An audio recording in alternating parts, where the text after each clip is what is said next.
they continued steadfastly in the apostles' doctrine and fellowship, and in breaking of bread, and in prayers. A deep sense of awe came over them all, and the apostles performed many miraculous signs and wonders, and all that believed were together and had all things common. They worshiped together at the temple each day, met in homes for the Lord's Supper, and shared their meals with great joy and generosity.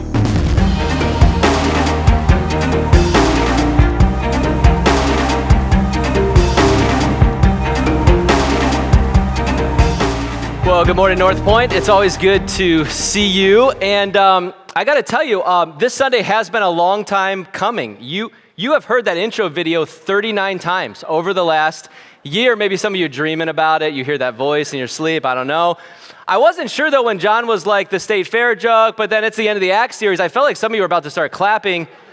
And I wasn't sure how to take that one exactly. Like, good, it's finally, I don't know. Hopefully you've enjoyed it. God's worked you through this, and today is the last Sunday. So if you got a Bible, take it and turn to Acts chapter 28. The Bible's in front of you. It's on page 910.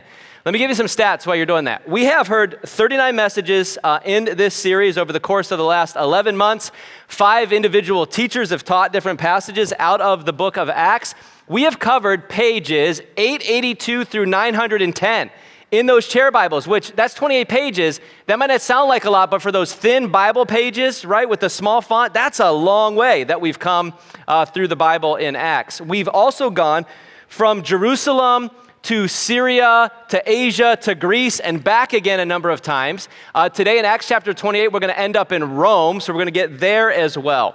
Here's the map, one of the maps that we've been looking at through this time. We've done a lot with maps, and the maps probably aren't going to be around for a while. So you map people, you cartographers, enjoy this moment for just a second. I know that some of you are directionally challenged. So you don't really know which way is north, south, east, west. Like when we say things like, hey, park in the north parking lot or check out in the south foyer, you're like, you're going to have to point, man. Just give me a hand signal. But I wonder if we put this map up like in the next couple of weeks, if you'd be like, I kind of know where Ephesus is. I think I can point out where Corinth is. I know where Greece is. You know, find the Italy boot and then you can kind of go from there, right? So hopefully that's helped you a little bit.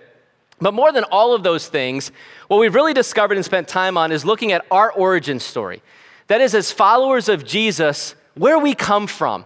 And when we find out where we come from, we get a little sense of like who we are and what God was doing, which gives us an indication about what God is doing today. We get a sense of purpose and meaning and focus. And what we found out through this is we've come to see that this is a story that God's always been writing. It's something that God has always been doing. He didn't just come up with this in the first century. He's not just doing something today. He's always been doing this story from the beginning of creation all throughout the Old Testament, into his first followers down till today. God is still working in that way. And look, we've said that this is important to us because in a world that is rapidly changing, where we don't know what's going to happen next, we don't know what the next week, the next day, the next year is going to hold for us, we need something to anchor our souls, like to anchor our lives to that is stable, that is solid. And is there anything more solid than the story that the creator of the universe has always been doing? That's what Acts has helped us with. It's rooted us. It's anchored us.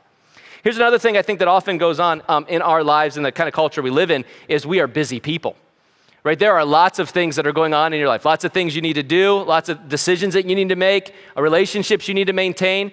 Those of you that are getting ready to go back to school or send your kids back to school, that means driving places and schedules and friendships and classes and sports and music and band, like all these things that happen.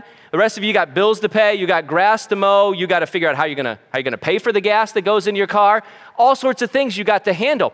And often what happens in our lives is that we just do our lives with our heads down, right? Like I got to do this, this is coming at me, I got to do this, I got to do this.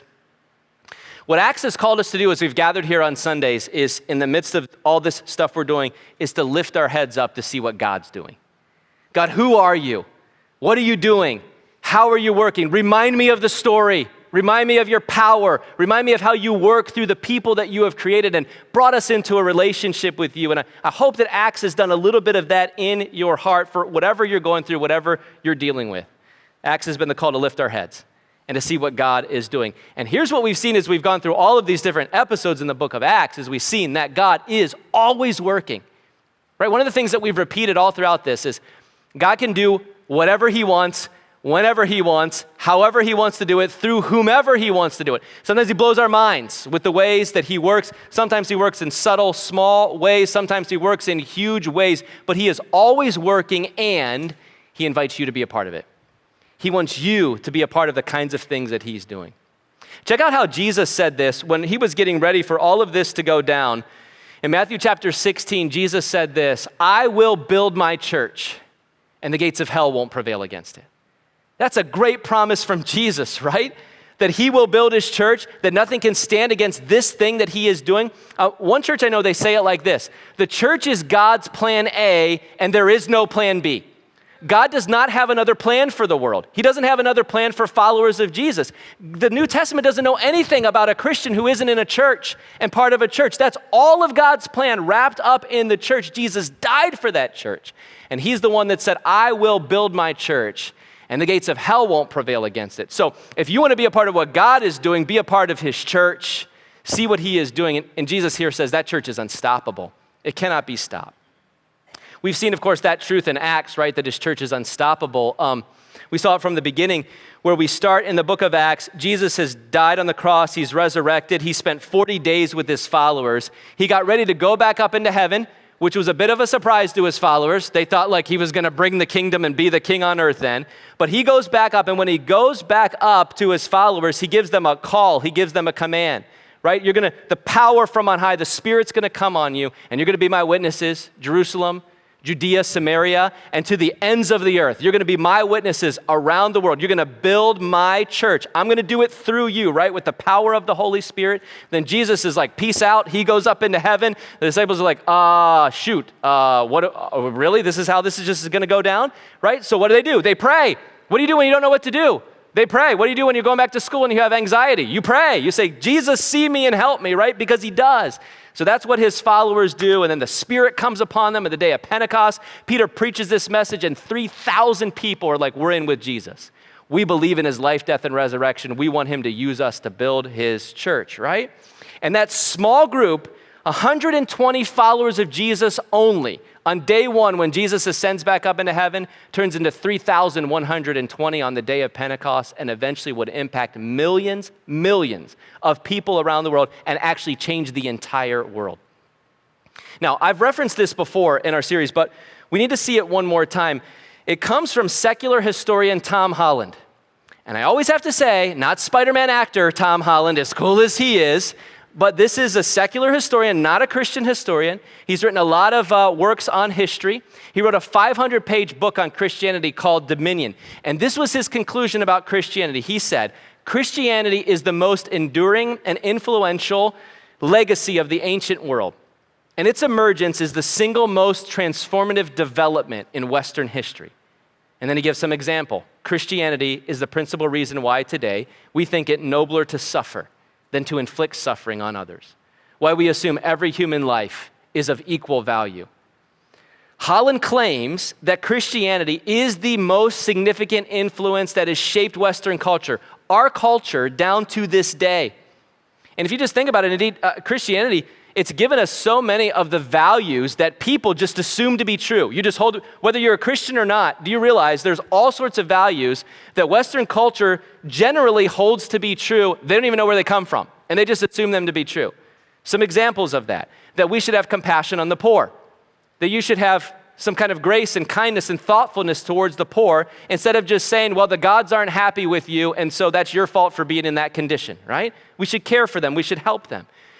Christianity gave us the idea that polygamy is unacceptable and not the best way to live your life, right? Or for anybody else. Christianity is what gave us that women are equal in value and worth to men. Many people didn't believe that before Christianity came along. Christianity gave us that we should seek justice for the vulnerable, that there are human rights because people are created in the image of God. Christianity gave us this truth that we can disagree with each other. We should even at times strongly disagree with each other, but we shouldn't kill them over it. Do you know that? You're like, well, yeah, of course. Well, Jeremy, why do you even bring that one up? Of course we know that. You know why you know that? Because Christianity helped you to know that. It formed that in you. Before this time, here's the way that it worked. If you had the power and you disagreed with somebody else, you could take them out if you wanted to, because they're wrong, you're right, and you have the power over them. It was just a power struggle. And Christianity came in with different values and said, no, we should disagree with people on certain things. There are truths, there are conflict of values and truths, but like we love our enemies. We turn the other cheek. We care for people even when we disagree with them. Now, again, all of those things, and we could talk about more, they're pretty innate to us today, but there was a time when the exact opposite was true to people, and it's Christianity that brought all of that about. At the center of this Christianity, from which all of those values and so many other comes, stands a God who came down to this earth as a human being, who lived a perfect life, who gave up that life on a cross and resurrected from the grave in order to save humanity.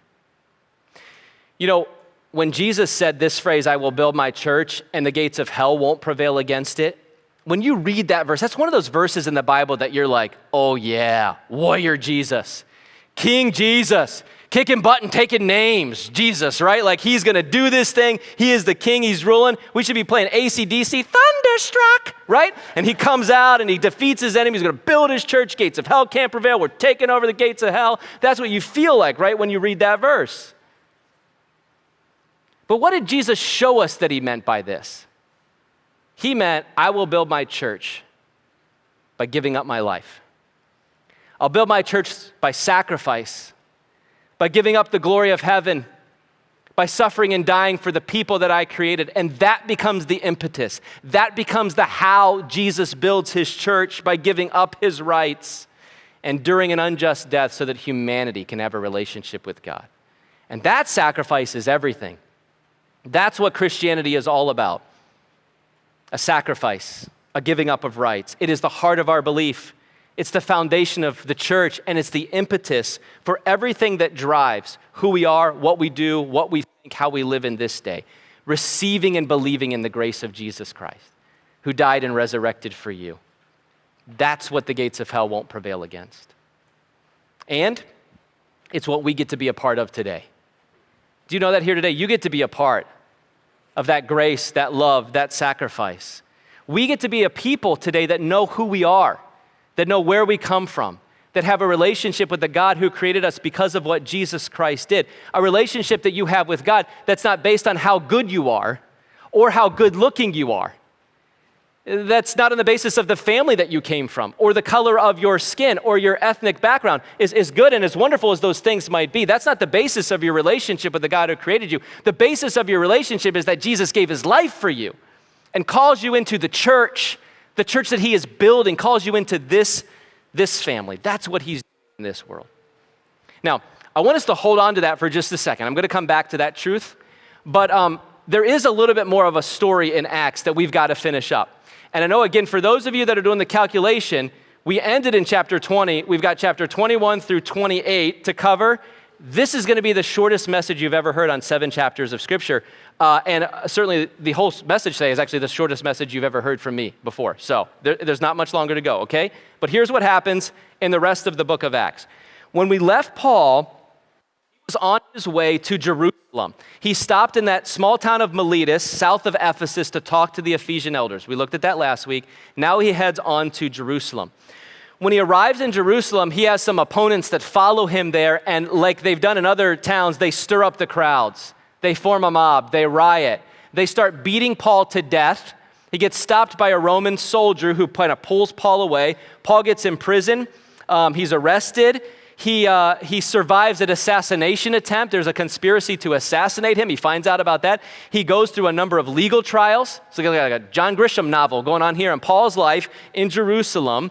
Eventually, as he's going through these trials, he appeals to Caesar, which meant as a Roman citizen, Paul's a Roman citizen, he could say, I want my case to be heard for Caesar. I want to go before him. And when he did that, the leader in that area had no choice but to send him off to Rome to await trial under Caesar. Now, the cool thing about the way that God works is that Paul always wanted to preach the gospel in Rome. He just didn't know exactly how he was going to get there. It may not be the ideal way to get there, but when he appeals to Caesar, he's got to go stand trial, which actually gets an expenses paid trip, to Rome in order to preach the gospel in that place. On his way to Rome, he's on a ship and they encounter terrible storms. He ends up shipwrecking on an island named Malta. Gets onto Malta, they're gathering brush to build a fire, and a venomous snake jumps out, attaches to his hand, and bites him. The Maltese islanders see this happen and they're like, this guy must be a terrible criminal, a horrible person, the gods are gonna kill him. When Paul just like shakes the poisonous viper off and doesn't die, they're like, no, he's a god. A god has come to our island, which is crazy how fickle people can be, go back and forth on those things, right? But that's the way they look at it. God used him in an amazing way on that island. There's a hospitality from a guy that's there. They stay there for a period of time. It's a great story. But eventually, Paul makes his way to Rome. He's in Rome now. He's under house arrest, which means he has some freedom. And this is how Luke ends the book of Acts. Look at chapter 28 and verse 30. We read this. For 2 whole years, Paul stayed there in Rome in his own rented house, and he welcomed all who came to see him. He proclaimed the kingdom of God and taught about the Lord Jesus Christ with all boldness and without hindrance. And that's it? Luke's writing this. Luke, like, really great. I love that Paul's there in his rented house. He's preaching the gospel with boldness and without hindrance. Jesus, the kingdom of God. That's what Paul's always done. But what happened to him? Like, his life isn't over yet. What's the next part of the story? What's going on? Isn't that how you feel when you read that? This book has a rather abrupt, at least to me, unsatisfying ending. I'm not very happy with the ending here. We don't have another early church history book in the Bible. Did you know that? Acts is it. Paul wrote some letters after that. We call them the Pastoral Epistles, 1st and 2nd Timothy and Titus, which maybe give us a little indication you can piece together about where Paul went and what he did, but like we don't really know too much about that. Church history, church tradition tells us that Paul got released shortly after these 2 years, that he traveled back to some of the churches that he planted, encouraging them. Then he made his way back west to Spain, to like the outer reaches of the Roman Empire. Then he was rearrested. He was brought before Nero, and Nero beheaded him. Nero then was really against the Christian. There was a big fire in Rome, and he blamed the Christians on the fire, although the rumor is that he started it himself so he could rebuild it in his own honor, but he blamed the Christians for it, and so he brings Paul back. He killed Peter. We think church tradition tells us he killed Paul as well. In fact, we're told that 11 of the 12 apostles were martyred for their faith in Jesus. John's the only one we think that lived to be an old life and died of natural causes. And I'm like, okay, maybe all that stuff happened from church tradition, but Luke, why don't you tell us that? Like, why don't you wrap this up better? Like, at least, like tell us what happened to Paul, or tell us where he went, or put a bone. I mean, Luke continued to live after this. Why doesn't he tell us what happened? Well, I remember when the first Lord of the Rings movie came out, The Fellowship of the Ring.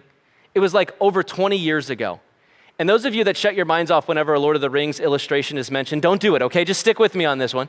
I'm not gonna talk about Gandalf and Frodo and stuff like that. Don't worry, it's gonna be all right, okay? So it came out like 20 years ago, and I remember this new movie was out, and everybody was watching it, and people were super excited about it, and I like sci-fi fantasy stuff. Michelle, my wife, not so much.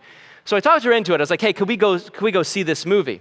Now, as we've reflected back on what happened, the longer time goes on, sometimes your memories merge. You get different memories that get squished together. You know that about our memories, right? Like none of you actually have a very good memory of what happened in the past. Most of our recollection of past events aren't totally true because that's a whole nother thing. Okay, different message or philosophy, whatever.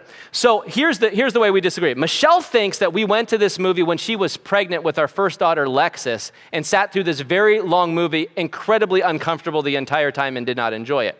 I say she did enjoy it, and that's what, no, I'm just kidding. I don't know if she did or not.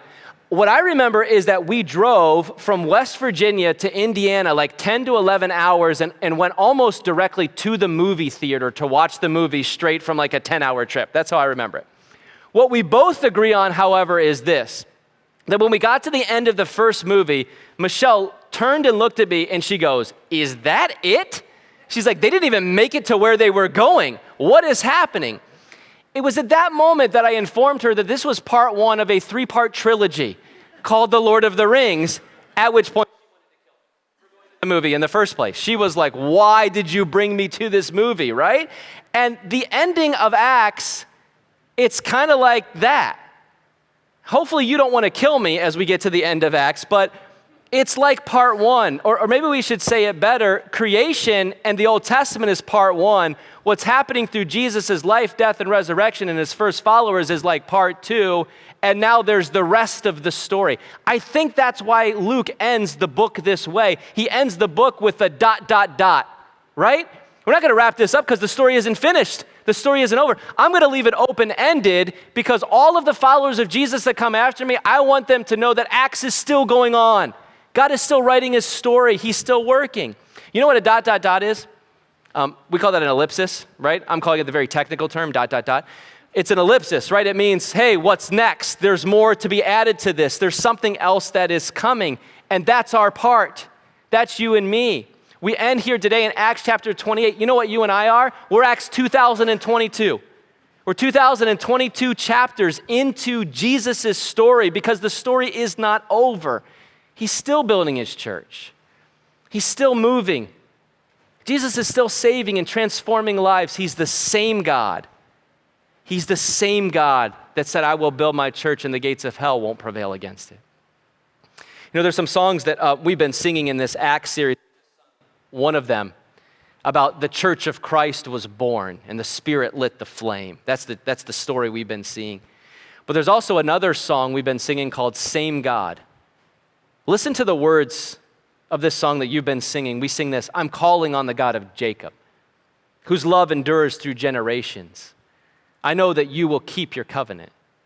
I'm calling on the God of Moses, the one who opened up the ocean. I need you now to do the same thing for me. I'm calling on the God of Mary, whose favor rests upon the lowly. I know with you all things are possible. I'm calling on the God of David, who made a shepherd boy courageous. I may not face Goliath, but I've got my own giants. And then we sing this chorus, oh God, my God, I need you. Oh God, my God, I need you now. How I need you now. Oh rock of ages. I'm standing on your faithfulness, on your faithfulness. And then there's a bridge that goes like this. You heard your children then. You hear your children now. You are the same God. You are the same God. That's the truth of Acts. That's what we've seen in this story, that God has always been doing this. He's always been writing this story. He did it from the time he created the world. He did it through these saints and these heroes of the Old Testament, like David and like Moses and like Ruth and like Esther. He did it through his first followers like Peter and Barnabas and Lydia and Paul, and he's doing it today in us. He's the same strong, powerful, loving, gracious God who's invited you into what he's doing. So believe in Jesus' life, death, and resurrection. Come into his family. Let his story shape everything about your life, and you will see him work. Sometimes he works in small ways. Sometimes he works in miraculous, amazing ways. Sometimes he works through hard things in our lives. And sometimes he works with just a little glimmer of light. You'll see him work through other people that sing next to you when you come on a Sunday morning and you don't have the words, you don't have the strength, you don't have the fortitude to be able to sing because you've had a difficult time. And you listen to other people around you sing the truth about who God is and what Jesus has done for you. And you let their words build faith in you as they point you to Jesus. You see him work in you through your engagement with others in a community group or a Bible study or student ministry or kids ministry. You see God work in you as you serve other people together in his church. He'll use you in this way to be a light to others in every place you live and walk with him because he's the same God yesterday, today, and forever. You know, I'm often encouraged by the ways that God is working through you, through the people that make up NorthPoint. You know, we always say this. We're not the sum of God's kingdom. We're just a part. We're one small C church is a part of God's kingdom. But in that small C church, I'm thankful for how God's working. We've talked recently about the lake baptisms that we had. A number of you came out to that to just celebrate a number of people saying, I'm all in with Jesus. I want to walk with him. I want to seek him with my life, and I want everybody to know that. We've done a lot of work with refugees. We like to share those stories with you about loving and caring for people who are in very vulnerable situations. A number of you are involved with those things. I think about a week and a half ago, or a couple of weeks ago, we had a family from our church that has been working on adopting 2 kids for 2.5 years.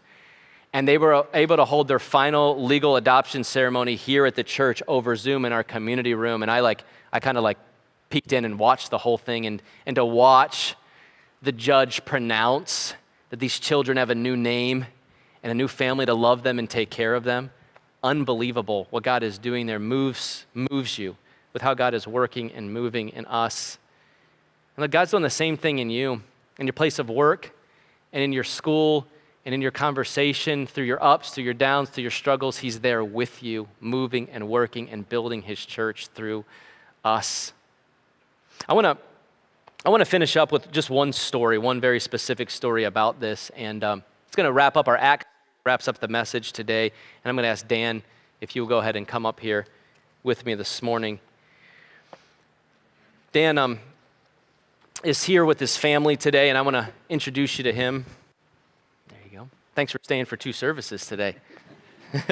This is Dan Vanderheart. Dan and his wife, Linda, have been a part of NorthPoint for about 5 years. And Dan's here today. I know your kids were in the first service. Look like they're all here again. All right, Shane and Scott and Stephanie are here as well. You also have 9 grandchildren as well, and so that's exciting. And I know this might be a little bit, but will you clap for the family this morning? Just welcome them.